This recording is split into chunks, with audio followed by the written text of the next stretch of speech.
আজ তোমাদের সঙ্গে শেয়ার করব মোরলা মাছের পাতুরি।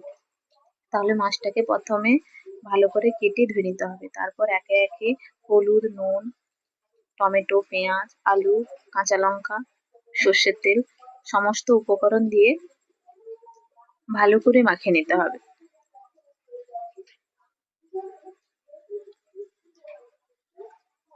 মাখানো হয়ে গেলে কিছুক্ষণের জন্য রেখে দেব। তারপর একটা ফ্রাইং প্যানে একটু সর্ষের তেল দিয়ে পুরো প্যানটা ব্রাশ করে নেব।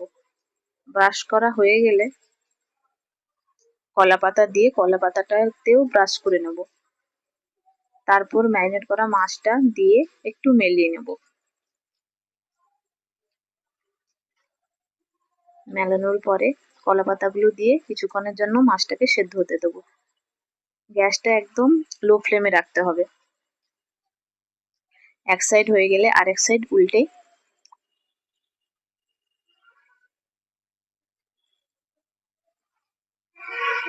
উল্টে দিয়ে মাছটাকে সেদ্ধ হতে দেব। এইভাবেই তৈরি হয়ে গেল মোরলা মাছের পাতুরি।